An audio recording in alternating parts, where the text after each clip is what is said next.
우리나라 바이오가 드디어 변방에서 중심 역할을 하는 내년은 아마 분위기가 정말 좋을 걸로 생각합니다. 근데 이제 이번에도 보니까 USDT, 테더의 USDT가 제일 먼저 나온 달러 기반 스테이블 코인이잖아요. 예. 아무래도 이게 선두 효과가 좀 있더라고요. 예. 선발 주자가 그 시장을 먼저 장악해버리는. 원화도 마찬가지고 위안화도 비슷할까요? 먼저 치고 나오는 사람. 그렇겠죠. 근데 그 테더에 대해서 좀 말씀드리면 네. 테더의 연간 수익률이 어느 정도 좋냐면 세계 최대의 자산 운용사인 블랙록의 영업 이익률보다 많아요. 그러니까 블랙록의 자산이 지금 11조 달러가 넘는데 11조 달러라면 달러의 총 발행액이 8조 달러인데 그거보다도 더 많은 세계 최대의 자산 운용사의 이익률보다 테더 하나의 수익률이 더 높은 거예요. 그 정도로 돈을 잘 버는데 그런데 문제는 EU에서 미카법을 제정했을 때 거기에 모든 걸 투명하게 다 밝히도록 돼 있어요. 담보물도 공개하고 뭐 외부 감사도 없고 그래야 승인을 해주겠다라고 그러는데 테더가 거기 패스를 못했어요. 그래서 미국에서 유럽에서는 상폐당했어요. 그리고 테더가 그 EU 스테이블코인은 포기했어요. 그 통해 미국의 코인베이스 거래소 같은 데서도 어떤 얘기를 하냐면 의회가 요청을 하면 테더를 상장 폐지할 용의가 있다라고 얘기를 했어요. 그건 한창 이제 심각하던 시절에. 요새도 그건 마찬가지죠. 지금도 마찬가지예요. 그러니까 테더는 유럽에서는 완전히 철수를 했고 지금 미국에서조차 그러니까 이번에 지니어스 법을 통과할는지 모르겠어요. 테더가. 그러면 앞으로 그래서 포괄법이 왜 중요하냐면 앞으로 여기서 규정한 제정한 모든 것을 지켜낼 수 있는 스테이블 코인이어야 되는데 즉 그 조건 하에서 승인받고 허가받은 스테이블 코인들이 클 거예요. 그리고 기본적으로 미국은 테더는 중국계 자본이라고 생각을 해서 테더를 키울 생각이 없는 거예요. 약간 뭐 홍콩 쪽 어디 회사는 저쪽 어디죠 면세 그 섬에 있을 거고 등록돼 있을 거고 네, 자본이 이제 중국계 자본이라고 보는 거고 네.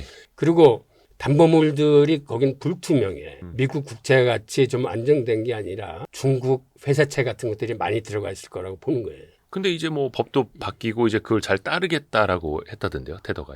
물론 그렇게 해서 미국 빠른 시간 내에 미국의 승인을 득하려고 할 겁니다. 그렇지 않으면 미국 시장을 그렇죠, 퇴출당하니까.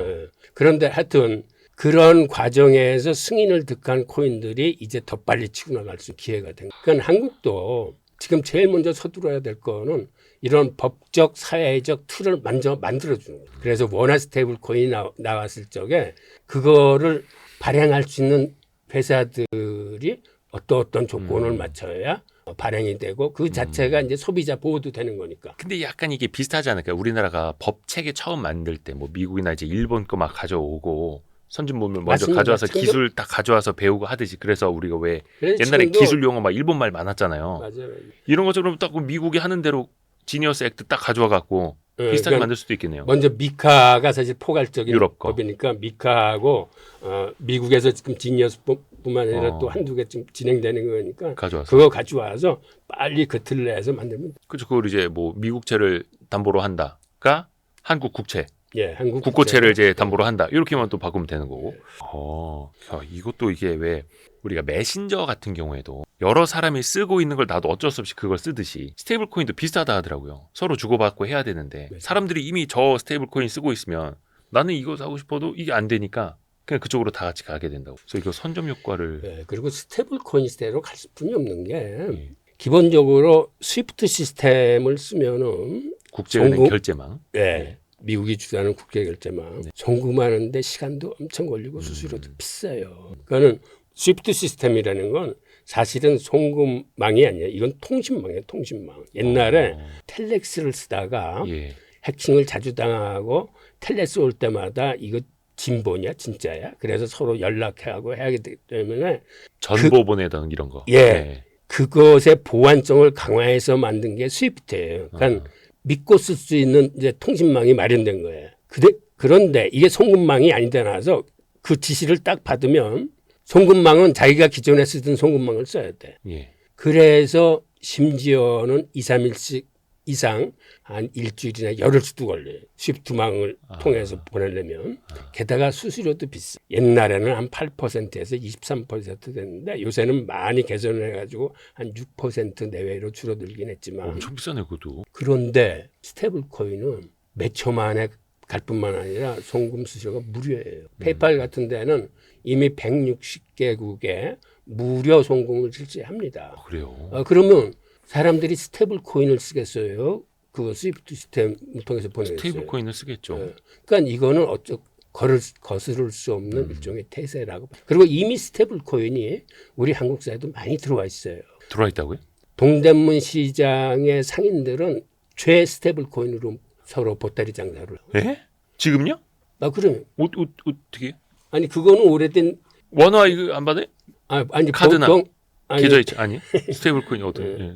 몰라가지고. 아니 원래는 이제 조그만 무역이라도 정식 저거를 통해서 해야 되는데 네. 요새는 스테이블 코인으로 하는 이유는 예를 들어 중국인들이 동대문시장에 물건을 사러 왔어. 아하. 그럼 서로 간에 거래를 할 적에 달러를 받지 않고 스테이블 코인으로 하는 이유는 달러는 사는 값과 파는 값이 틀려. 그렇죠. 스테이블 그게 코인- 수수료죠. 똑같아. 아 스테이블 코인 그게 그러니까 없고. 스테이블 코인으로 거래하는 게 그들이 편한 거예요. 그다음에 떨어져 있는 사람끼리 예를 들어서 한국과 중국에 서로 이렇게 떨어져 있고 서로 이제 안면에 의해서 물건을 주고받을 적에도 스테이블 코인으로 서로 주고받는 게 커요. 그래서 동대문 시장은 완전히 스테이블 코인이고 이게 영세 무역 기업이나 중소 기업에도 전파돼서 스테이블 코인으로 거래하는 게 큰데 그거는 전자지갑에서 전자지갑으로 바로 가기 때문에 예. 국가가 이 통계를 잡을 수가 없어요. 그러니까 이게 지금 우리 무역량 중에서 어느 정도인지 파악이 안 되는데 그냥 추정치로는 한 10% 정도 될 거다. 벌써요? 라고 이제 생각들을 하는 거고. 그 다음에는 우리 국내에 와 있는 그 외국인 근로자들도 네. 이제는 스테이블 코인으로 월급을 달라. 왜 그러냐면 그 사람들 입장에서는 그걸 받으면 편해. 송금 본국에 수수료. 송금하는데. 그런데 원화로 받으면 예를 들어서 그거를 다시 스테이블 코인을 사거나 달러를 사서 뭐 송금하는데 시간도 오래 걸리고 돈도 더 들고 그쵸. 하니까 그러니까 실생활에 이렇게 편해지니까 이미 스테이블 코인 시대로 들어가고 있는 거예요. 그러면은 그 예를 들어서 동대문 시장 특정 상인들이 외국인에게 받고 있는 스테이블 코인은 당연히 뭐 USDT 같은 거겠죠? 원화 스테이블 코인은 없으니까. 맞습니다. 그러면은 이게 왜 옛날 말로 무자료 거래, 맞아요. 그래요. 부가세 안 내고 맞아요. 세금 신고 안 하려는. 그럼 이거는 소득세도 부가세도 맞아요. 부과가 안 되는 거예요? 그러니까 이거를 잡히지 않는 거예요. 통계에 잡히지 않는 거예요. 그러면 그분들 입장에서는 그게 꼭 동대문 시장의 특정 상인이 아니더라도 일반 상거래 하시는 분도 저 이제 USDT로 거래해 주시면은 저 5% 할인해 드립니다. 10% 할인해 드립니다. 이럴 수도 있는 거네요. 옛날에 이제 카드 안 하고 현금 결제하면 얼마 할인해 주듯이. 여러분 슈퍼챗도 USDT로 쏴주시면은 저희가 유튜브를 그런데 문제는 이게 대세의 흐름이라는 거예요. 그러니까 이거를 막으려고 할 게 아니라 예. 이 흐름은 거스스러운구나. 그러면 거기에 대응하는 새로운 틀, 새로운 법적 제도를 빨리 만들어야 되는 거예요. 빨리 이제 양지로 올라올 수 있게. 그렇죠. 양성화될 수 있도록. 근데 이게 스테이블 코인으로 주고받더라도 서로 이제 지갑 간에 오간 거는 기록에 남는 거고. 왜 미국에서도 지니어스 액트 보면 누가 아니, 어디로 그게 주고받았는지는 블록체인의 기록이 남지만 네. 그 기록이 금융 당국이나 우리 정부에서는 못 보죠. 그쪽을 통하지 않으니까. 그러니까 모든 거래는 은행을 통한 거래는 은행을 통해서 이렇게 뭐 다 조사하고 통계를 내고 뭐 세금도 하고 할 수 있지만 그 거래는 중앙 차원에서는 파악이 안 되는. 그래서 그 지니어스 액트도 그렇고 미국에서 이제 법제화한 게 관계 당국이 금융 당국이 관련 자료 달라고 하면 그거를 뭐 테더 같은 운영사에서 뽑아줘야 한다, 제출해야 한다 이렇게 돼 있다 하더라고요. 그 우리나라도 제도한다면 우리나라 뭐 국세청이 됐든 금융위원회가 됐든 제출하라고 하면 뭐 이대호랑 홍익기 교수님이 스테이블코인 주고받은 거 제출하세요. 내고 저 사람들 탈세했네 이거 잡아낼 수 있다는 거죠. 그래서 제도화를 해야 한다. 그래서 스테이블코인에서는 정말 중요한 게 세금 세탁 방지법, 네. 그다음에 신원 확인 이게 굉장히 중요해요. 그러니까는 그거를 법으로 만들어줘야 되는 거예요. 그러니까 발행사들이 그거를 철저히 지키도록 해야 되는 거예요. 지금도 그래서 왜 코인 같은 것도 트래블 룰이라고 하네. 이게 어디로 거쳐서 어디로 갔는지 이거 나중에 추적할 수 있게끔 예, 또 예. 해놨잖아요. 예, 그거 예. 비슷한 거네요. 그렇죠. 근데 이거는 규제하기 위함이 아니라 예. 양성화시키기 위함. 예, 네, 맞습니다. 정확한 표현이에요. 그 방향으로. 그 요. 자꾸만 규제라는 단어로 어허. 우리가 얘기를 하지만 과거에는 적대적 규제였는데 아. 이제는 어떤 의미에서는 친화적 규제, 그러니까 소비자 보호 측면의 규제를 하는 거죠. 이거 나중에 이러다가 왜 우리가 신용카드 소득공제 생긴 게 현금으로 자꾸 이거 세금 탈루시키려고 하니까 양성화시키려고 소득공제 만들어준 거잖아요. 예. 그럼 나중에 스테이블 코인 소득공제 나오겠네 이거. 신고하라고. 그렇죠. 바로 이제 그런 식으로 어. 유도를 해야 되는 거죠. 아, 연말정산할 때 스테이블 코인 어차피 주고받은 거. 정부 차원에서는 파악이 안 되는 거니까 아. 그거를 스스로 이렇게 협조할 수 있는 이런 인센티브 제도를 만들어내야 되는 거예요. 그거를 이제 우리나라도 빨리 해야 된다라는 거. 우리가 안 하면 외국에서 원화 스테이블 코인을 만들 수도 있는 거니. 야, 이건 저도 생각을 못했던 거라. 근데 혹시 그러면 실물 경제에는 과연 어떤 영향이 있을까? 이거는 사실 어떻게 보면 기존에 있던 금융으로 주고받는 걸 좀 낮은 수수료로 혹은 빠르게 안전하게 대체하는 거잖아요. 실물 경제에는 혹시 뭐 스테이블 코인이 뭐 도움되거나 피해를 주거나 할 수 있는 게 있을까요? 실물 경제의 유동성을 증폭시킬 수 있어요. 그래요? 예, 그게 왜 그러냐면 예. 이 암호화폐는 이제 스테이킹이라는 게 있어요. 그러니까 스테이블 코인을 이렇게 예치를 하면 예. 은행처럼 이자를 받는 즉 수익이 납니다. 그런데 이건 중앙에 은행이 없기 때문에 전통 금융권의 은행 이자보다 더 많이 받아.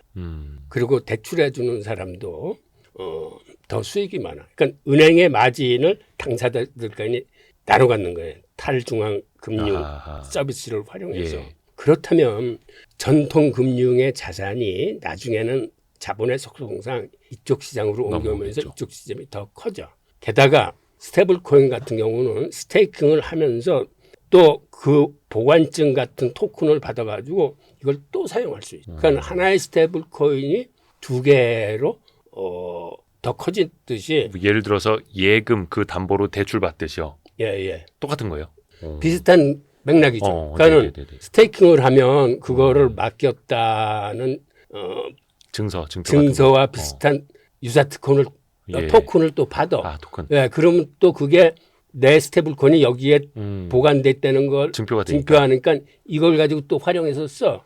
그럼 그만큼 이제 유동성이 드러나는 거예요. 근데 사실 우리나라도 아니고 세계 그 현대 화폐가 그런 식으로 이제 신용이 창출된 거잖아요. 맞아요. 그거의 확장판이네요. 예, 그럼 규모는 더 커질까요? 더 커져요, 더 커. 그리고 예를 들어서 지금 은행이 스테이블코인을 발행하겠다고 그러는데 은행이 발행을 하면 그것도 마찬가지로 통화의 지급 준비율에 의해서 통화 승수가 커지듯이 예. 이것도 그러한 원리로 통화 승수가 커질 수 있는 거죠. 그러다가 요것도 아까 그 신용카드 소득공제처럼 은행들이 스테이블 코인 얼마큼 발행을 했을 때 그거 기반 대출은 얼마까지 해줄 수 있는 지급 준비율 같은 것도 생기고 막 그러겠네요. 예, 그것들을 규정을 해줘야 돼요. 자본금 규정, 뭐 자본금 대비 스테이블 코인은 얼마까지만 발행하도록 막 이런 거 생기고. 예. 야, 그리고 완전 그거랑 은행들이 똑같네요. 지금 하면서 미국 은행이나 우리 은행도 마찬가지고 지네들이 연합해서 스테이블 코인을 하겠다고 하면서 어떤 걸 로비하냐면 야 이거 은행만 허가해라. 기업들은 하지 못하게 해라 그래요. 그런데 제가 보기에 그게 말이 안 되는 게 예. 핀테크 기업이라거나 뭐 지금 이미 하고 있는 민간 기업들뿐만 아니라 다 하려고 이제는 다른 기업들 예를 들어서 페이스북이나 네네네. 기존 자기의 그 망이 큰 회사들은 그게 뭐 트위터라거나 뭐 앞으로 아마존 같은데 기업들이 참여를 할 겁니다. 왜? 그 시장에서 테더가 얼만큼 돈을 많이 버는 걸 봤기 때문에. 태도가 아니라 테더. 테더. 예. 저의 태도를 지적하시는 줄 알고 공손하게 이렇게. 예. 그래, 엄청 돈 버니까. 예. 그러니까 그런 식으로 이제 치열한 경쟁과 혹은 한편에선 서로 융합이 이루어질 거예요. 그죠. 아마존이 꼴도 보기 싫겠죠. 아마존 와갖고 사람들이 뭐 USDT 테더 거 가지고 막 쓰고 있고 테더가 엄청 돈 벌고 있고 막 배 아픈데 US 뭐 아마존 뭐 이런 거 쓰라고 하겠죠. 그러니까 이게 우리나라 버전으로 들어와서 보면 또 은행들이랑 핀테크들이랑 또 엄청나게 기싸움을 하겠네요. 예. 그래서 얼마 전에 이창용 하는 총재가 스테이블 코인은 한다면 은행들이 먼저 하는 게 맞다라고 이야기를 했더라고요. 예. 그건 약간 그게 어차피 안정적인 접근에서는 일리가 있는데 예. 그게 전체적인 사회적인 측면에서는 그거는 일종의 이제 욕심일 수 있어요. 아까도 얘기했지만 미국이 그런데 은행 다음에 순차적으로 이제 늘려가겠다라는 발언으로 해석을 해야 될지 아니면 순차적으로. 예, 은행권이 안정적이니까 이래야 소비자 보호도 되고 좋은 스테이블 코인이 나올 거다라고 은행선에서 막자라고 얘기하는 건지 진위는 모르겠으나 그게 그렇게 안 될 거예요. 이 온체인화에서의 경쟁은 자유 경쟁이에요. 이게 막을 수 있다고 막아지는 게 아니에요. 예전에 저기 아이폰 도입되기 전에 좀만 밀어주세요. 우리 스마트폰 만들 때까지 막아주세요. 약간 이런 비슷한. 네, 맞아요. 근데- 제가 이제 그 말씀도 드리려고 예. 그랬는데 제가 해외에 있을 텐데 이미 2007년도에 아이폰이 나와서 우리 직원들은 다 쓰고 있었는데 오. 한국은 그걸 3년이나 못 들어오게 막아가지고 예. 2010년도에나 그게 수입이 허가됐어요. 예. 갤럭시 나올 때. 예. 그러니까 3년 동안 우리 젊은이들은 그런 게 세상에 나온지도 몰랐어요. 아. 그러니까는 우리 관료들은 우리 한국 제조업을 살려야 되겠다는 마음에서 충정해서 3년 막았지만 어허. 그 결과가 어떻게 됐냐. 모바일에 들어가는 앱이나 소프트웨어 사업이 확문지가 된 거예요. 저쪽은 3년 동안 열심히 개발을 해가지고 소프트웨어 산업을 일궜는데 우리나라 젊은이들이나 벤처기업들은 전혀 그런 기회가 없었기 때문에 그러니까 그런 우를 다시 보면서는 안 된다는 거예요. 이번 같은 이러한 기회에 이거를 제대로 피해보는 사람들이 생산되면 안 되니까 잘 규제를 해서 잘 막아야 되겠다 혹은 잘 지도해야 되겠다 이런 생각을 관료들이 버려줘야 돼. 아. 그냥 기본적인 법적 제도와 사회적 제도를 딱 만들어 준다면은 거기서 심판 노릇을 해야지 코치나 감독 노릇을 하려고 하면 안 돼. 그러니까 이거 우리 기업들이나 소비자들이 잘 모르니까 일일이 정말 포지티브 규제안 또 만들어서 이렇게 하려고 들 게 아니라 빨리 틀과 우타리를 만들어주고 그 안에서 그냥 마음껏 해봐라. 마음껏 경쟁해라. 그럼 기업들이 훨씬 창의적이고 혁신적입니다. 그렇죠. 만약에 이게 은행이 먼저 선점을 한다면 핀테크 입장에서 너무 억울하겠죠. 그 선점 효과가 엄청 큰데. 근데 이게 나중에 그러면 어떤 뭐 자본금 규제 뭐 이런 거 있을 거 아닙니까? 예를 들어서 자본금 10억 원 이상인 회사만 해라. 그러면 와이스트릿이 자본금을 좀 이렇게 증자해가지고 우리도 USDY 막 이런 거 만들고 할 수는 있는 거죠. 그럼 이론적으로는 이렇죠. 그러니까 그 안 써서 법의 문제지. 규정만 다 챙겨가지고 승인 받을 수 있으면 가능한 거죠. 근데 이거는 이론이고. 근데 실질적으로 이 스테이블 코인이 사용처가 있어야 되는 거잖아요. 그거 갖다가 어디 뭐 미용실 가든지 그죠? 온라인 거래를 하든지 할 수 있어야 되는 거죠. 사용처는 당연히 있을 뿐이 없죠. 왜 그러냐면 원화의 스테이블 코인이 갖고 있는 활용성이나 기능성이 네.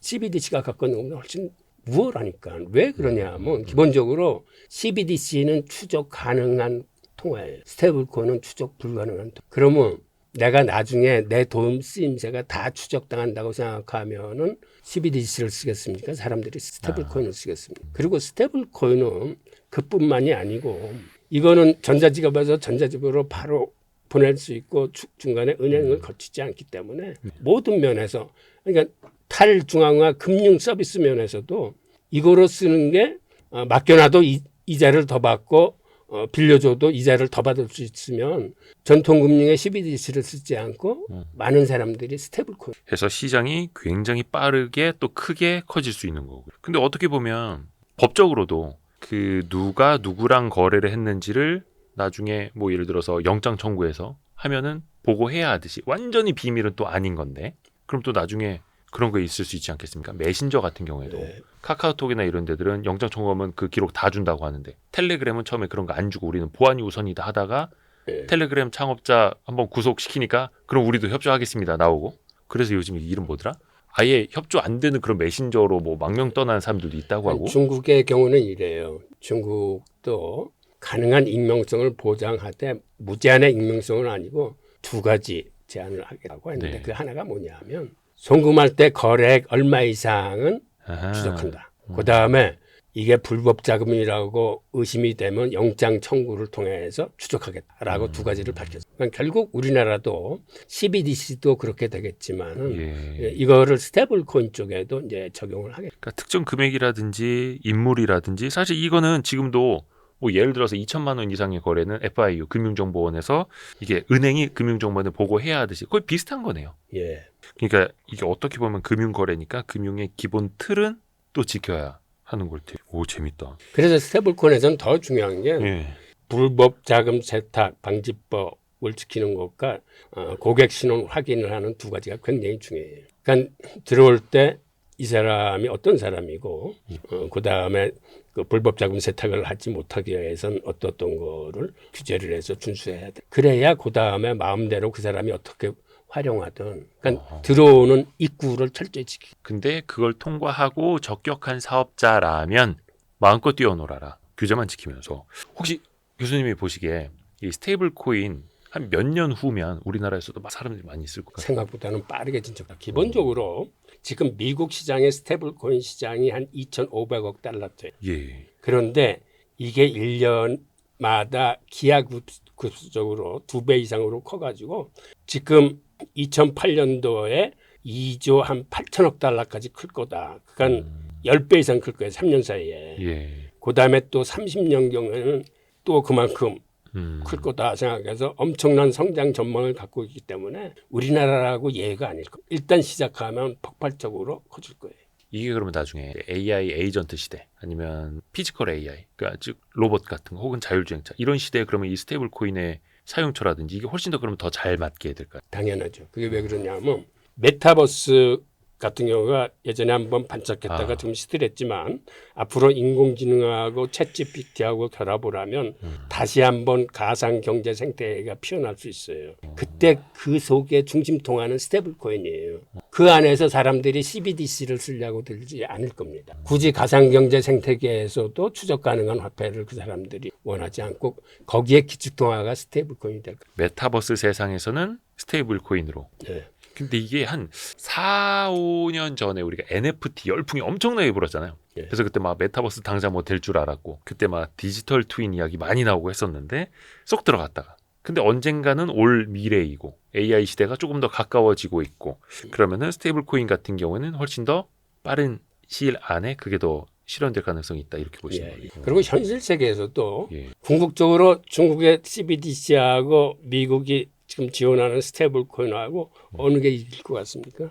미국 거 아닐까요? 그렇죠. 예. 그러니까 그게 자유도가 높은 세력이 지원한다고 해서뿐만 아니라 여러 가지 기술적으로도 우월한 면이 많고 소비자들이 특히 선호하는 게 스테이블 쪽이 강해요. 추적당하는 화폐보다는 그래도 추적이 안 되는 화폐가 개인의 프라이버시를 지켜주고 그리고 용도도 더 다양하고 마음 편히 쓸 수 있는.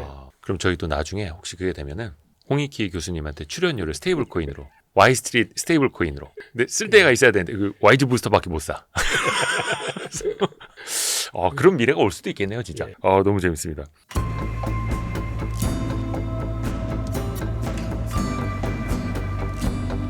우리나라 바이오가 드디어 변방에서 중심 역할을 하는